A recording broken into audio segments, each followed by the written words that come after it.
Foundation Stones to Happiness and Success by James Allen. Chapter 3. True Actions. Following on right principles and methods come true actions. One who is striving to grasp true principles and work with sound methods will soon come to perceive that details of conduct cannot be overlooked, that, indeed, those details are fundamentally distinctive or creative, according to their nature, and are of deep significance and comprehensive importance, and this perception and knowledge of the nature and power of passing actions will gradually open and grow within him as an added vision, a new revelation. As he acquires this insight, his progress will be more rapid, his pathway in life more sure, his days more serene and peaceful.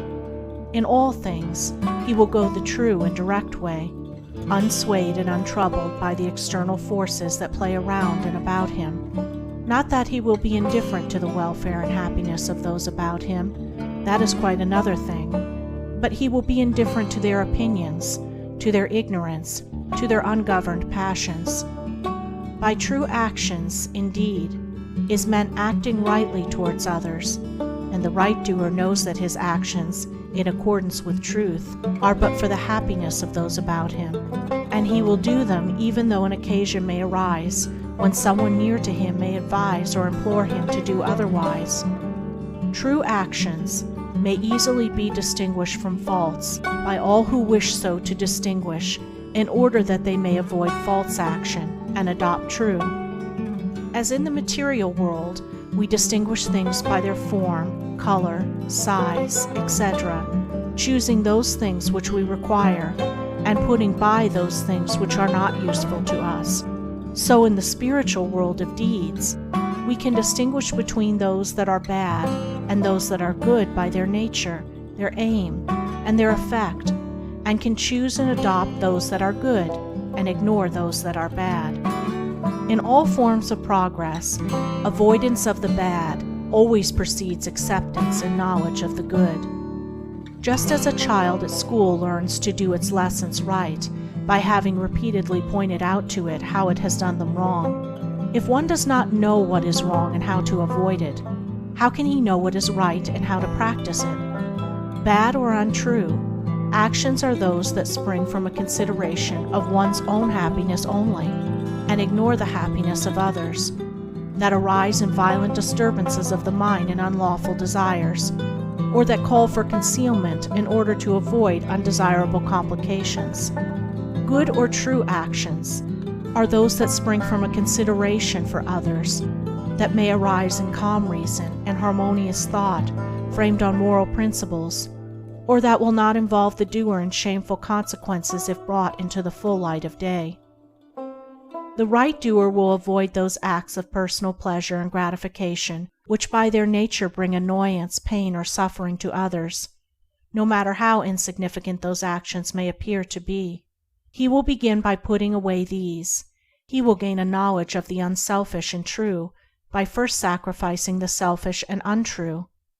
He will learn not to speak or act in anger, or envy, or resentment, but will study how to control his mind, and will restore it to calmness before acting, and most important of all, he will avoid, as he would the drinking of deadly poison, those acts of trickery, deceit, double-dealing, in order to gain some personal profit of advantage, and which lead, sooner or later, to exposure and shame for the doer of them.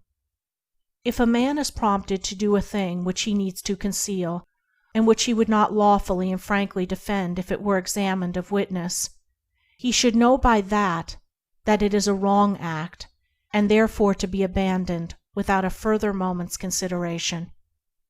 The carrying out of this principle of honesty and sincerity of action, too, will further lead him into such a path of thoughtfulness and right doing as will enable him to avoid doing those things which would involve him in the deceptive practices of other people. Before signing papers, or entering into verbal or written agreements, or engaging himself to others in any way at their request, particularly if they be strangers, he will first inquire into the nature of the work or undertaking, and so, enlightened, He will know exactly what to do, and will be fully aware of the import of his action. To the right doer, thoughtlessness is a crime. Thousands of actions done with good intent lead to disastrous consequences because they are acts of thoughtlessness, and it is well said that the way to hell is paved with good intentions. The man of true action is, above all things, thoughtful. Be ye therefore wise as serpents and harmless as doves. The term thoughtlessness covers a wide field in the realm of deeds. It is only by increasing in thoughtfulness that a man can come to understand the nature of actions, and can, thereby, acquire the power of always doing that which is right. It is impossible for a man to be thoughtful and act foolishly. Thoughtfulness embraces wisdom. It is not enough that an action is prompted by a good impulse or intention. It must arise in thoughtful consideration if it is to be a true action, and the man who wishes to be permanently happy in himself and a power for good to others must concern himself only with true actions. "I did it with the best of intentions" is a poor excuse from one who has thoughtlessly involved himself in the wrongdoing of others. His bitter experience should teach him to act more thoughtfully in the future. True actions can only spring from a true mind, and therefore while a man is learning to distinguish and choose between the false and the true, he is correcting and perfecting his mind, and is thereby rendering it more harmonious and felicitous, more efficient and powerful.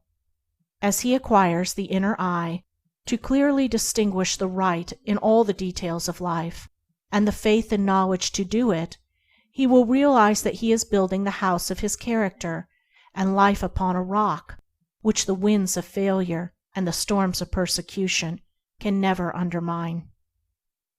End of chapter 3. Recording by Andrea Fiore.